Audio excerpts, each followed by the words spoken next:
Where's Rishi Sunak's tax return? I ask, apropos of nothing, except for the fact that he promised during the leadership campaign, of course, to become Tory leader and Prime Minister of this glorious country, that if he did become PM, he would release his tax returns. He said that is the established precedent, and I'm very happy to follow the precedent. Very happy. Well, he promised to release it by Christmas. That's what he said to reporters at the G20 summit over in lovely sunny Bali. It's now the 23rd of February, and I don't know if you've noticed, but that is actually significantly after Christmas. Christmas is definitely December. I've got that right, haven't I? Yeah, he's past that particular deadline. So 2 months on, he was asked again at the start of this month by Piers Morgan, said he'd release them soon.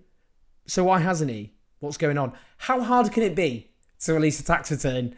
And what possible reason would there be for delaying it? He said that he was waiting at one point for formal advice from the Cabinet Office. Why hasn't that happened? Can you imagine the Cabinet Office would be happy to oblige. He said that before Christmas. What are the Cabinet Office doing? What are they up to? I think it's, we've got reasons to ask questions, haven't we, about why it hasn't appeared. Given that we already know that Sunak, thanks to his marriage, is not only the richest politician in the country, but he's twice as rich as the king himself, King Charles III. We know that his wife had non-dom status. She wasn't paying UK tax on her overseas income, and in the end had to U-turn on that because it's absolutely ludicrous, but didn't backdate it, so just ended up paying what she should have been paying as a citizen of this country from here on in. We also learned that Sunak had a green card requiring himself to declare permanent residency of the United States, and that he was reportedly listed as a beneficiary of a trust based in an offshore tax haven. Yeah, I mean, one of the reasons I bring this up is we often get lectured, don't we, by the political right about patriotism, that those of us who wish to change our country and rid it of injustice are unpatriotic, as though, I mean, if you're going to use bandy around patriotism, what's more patriotic than wanting to rid your country of injustice and therefore make it better? But they try and equate eliminating injustice and standing up to the ruling elite with hating your own country. And look at this, where they're not even, their household isn't even registered for tax purposes in their own country. Patriotism. That's the Union Jack flying over the affairs of the British Prime Minister. Now, as the brilliant political journalist Adam Bienkov notes, Downing Street is being oddly cagey about how much real information they will actually contain. That is, when we actually get the tax returns. He's asked Downing Street, and they're refusing to say how long a period the return will cover, what details will be in it, or whether it only cover UK earnings or income that Sunak may or may not have received offshore. Now, we already, of course, had the case of Nadim Zahawi, who is one of our 50,000 Chancellors of the Exchequer. Remember that? And then ended up being Tory chair. He was found guilty of a serious breach of the ministerial code after failing to disclose an investigation into his tax affairs by HMRC. In fact, that investigation by HMRC was happening when he was Chancellor. He ended up having to pay a multi-million pound settlement, of course, with HMRC. Well, that happened before he was found guilty of the breach of ministerial code and over the sale of his company. So we already know when it comes to tax, this government, like on many things, has a rather dubious record, let's be honest. There is a broader question. Now we're talking about Rishi Sunak. Where the hell is he? Where is he? I asked that because he is the Prime Minister of the country. He's in charge of running the country. And he's sort of vanished, hasn't he, from the public sphere. Don't really hear much from him, let's be honest. I think Rishi Sunak is a salutary lesson. Because for a while, and it's worth remembering this, because now it seems so absurd, that he was the most popular politician in the country, which was completely ill-deserved. Now, many of you may forget how he actually came to prominence in the first place.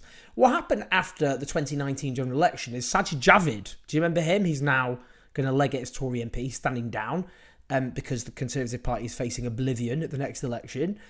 So off he goes. But he was the Chancellor of the Exchequer.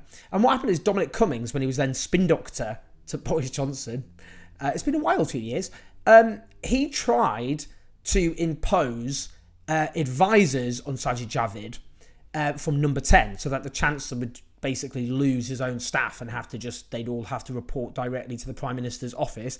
Refused to do that, got sacked. So Rishi Sunak was kind of appointed as a stooge of Dominic Cummings. That's why we ended up in this situation in the first place. Now, what then happened is, because we had a pandemic, which I'm sure you'll remember, and to stop the fabric of society collapsing, the economy collapsing, like most similar nations, they introduced a furlough scheme to pay people to self-isolate so they didn't go to work and spread the virus. And that made him popular just because he was associated with throwing money at people, even though obviously it was just something the government had to do because it happened in other countries. The problem is he's not good at politics. In fact, he's crap at politics, because when he collided with actual political reality, well, firstly, he lost Liz Truss. And then he ended up as Prime Minister and is just sunk without a trace. Now, if we look at the polling at the moment, the latest YouGov poll has Labour on 50% and the Tories on 22%. That's worse than Liz Truss. I mean, they're sinking like a stone. It is absolutely astonishing. There's a caveat there. The other week, Deborah Mattinson, who is the head of strategy for Keir Starmer, told Labour staff that they should be wary or cautious about that astronomical lead. I mean, it's a 28-point lead, isn't it? Because a lot of it was down to Tory voters going to don't know, and as an election approaches, they could come back from don't know to Tories rather than just them being convinced by the Labour Party. But still, I mean, there's no question that's an absolutely astronomical lead. He's got no cut through. He's got no vision for the country. There's no one in the country who you would say is a Sunak fan. I mean, that doesn't exist, does it? There are Johnson fans. I'm afraid to report they very much do exist. In certain parts of the country. They're a minority, but they do exist. Sunak doesn't appeal to anyone at all as Prime Minister. And what he's done is, having been associated with throwing money at people, which is what made him popular, he's now returned to austerity and cutting back on things in response to a crisis, which is the one thing you do not do when you're hit by collapsing growth. And under him, we have the worst growth pretty much in the industrialised world. An unprecedented collapse in living standards, and now he's going to slash back on the public services that have already been cut to the bone. That's Rishi Sunak. And that is why, and I keep coming back to this, I think Boris Johnson is coming back after the May elections, because this guy is sinking like a stone. I mean, there's no way this guy could lead the Tories into an election victory. Tory MPs know that, and they're torn between being fatalistic and thinking, well, we're cooked, we might as well just give up, and, well, let's throw the dice again. And the only way they can throw the dice one more time is by bringing Boris Johnson back, because they can't put another person in who's not an elected Prime Minister. And a lot of them are convinced, well, he's a good campaigner. People have forgot about Partygate. If the investigation by the Common Standards Committee finds that he isn't guilty of an egregious crime, he'll chalk that up as a victory, and then he can come back as Prime Minister over the Northern Ireland Protocol. If a deal is struck with the EU, that can be portrayed as a surrender. Suella Braverman's threatening to resign. Don't threaten us with a good time, Suella Braverman, is all I'm saying. Don't make promises you're not going to keep. We will be keeping an eye on that, because you will bring some joy in our lives, which is not something you normally expect from Suella Braverman. But I think that could be a flashpoint as well as the May elections. I think Johnson's coming back. This guy is cooked, whether he releases his tax returns or not. And frankly, at this rate, he won't be leader of the Tory party for enough time for him to come under enough pressure to have to finally release whatever tax returns he's going to do.